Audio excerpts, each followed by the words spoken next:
Let us now examine the Garden of Eden. What does the word Eden mean? It simply means in Hebrew, delight. So can we say the Garden of Eden was called delight? Delightful park. That's what, if you would have to give it a name today. Location, from one river there, 4 rivers are mentioned. One you can guess the location is probably somewhere in northeast Turkey, probably. And that's where the world began, and that's where the focus of the world again towards the end of the age will come back. The Middle East area focus will come back there. Now in this land called Eden, there were 2 trees. Tree of life and the tree of the knowledge of good and evil. Tree of life is very easy to explain. You take it, you live forever. Tree of knowledge of good and evil is harder. Now first, what are these 2 trees?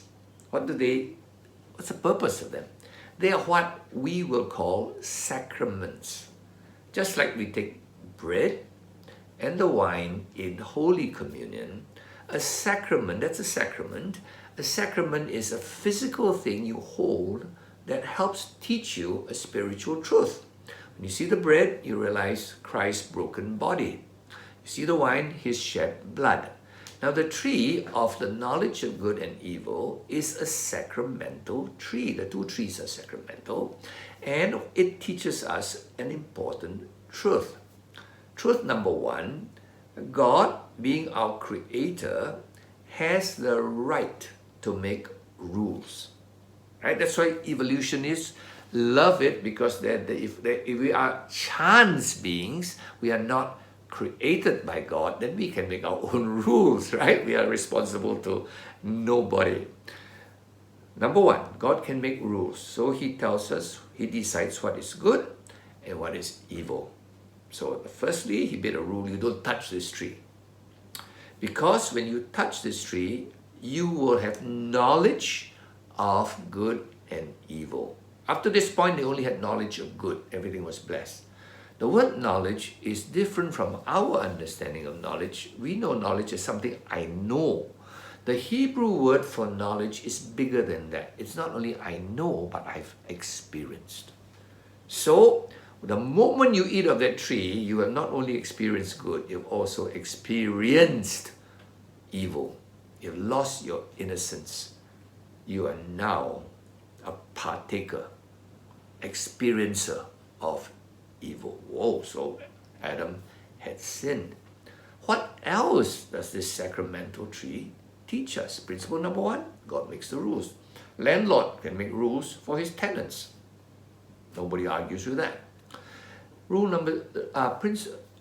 Lesson number 2 is God is the one who really knows what is good and evil.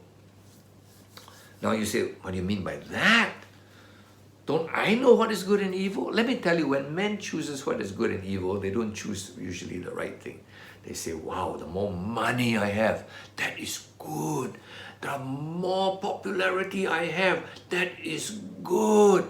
The more women I have, that is good. The more servants I have, that is good. Oh, how can you say that's bad?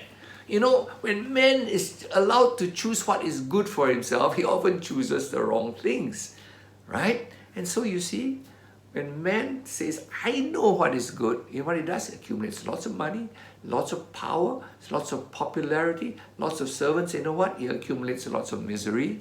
And you know, people who have all that usually have very lonely, miserable lives. They take pills to sleep at night. They take alcohol in the day, and one day they hang themselves or they overdose themselves. We read it all the time. The stars, the celebrities. Oh, we look at their life so good. They have everything. And then we realize, at the end, they didn't know what was good and what was bad.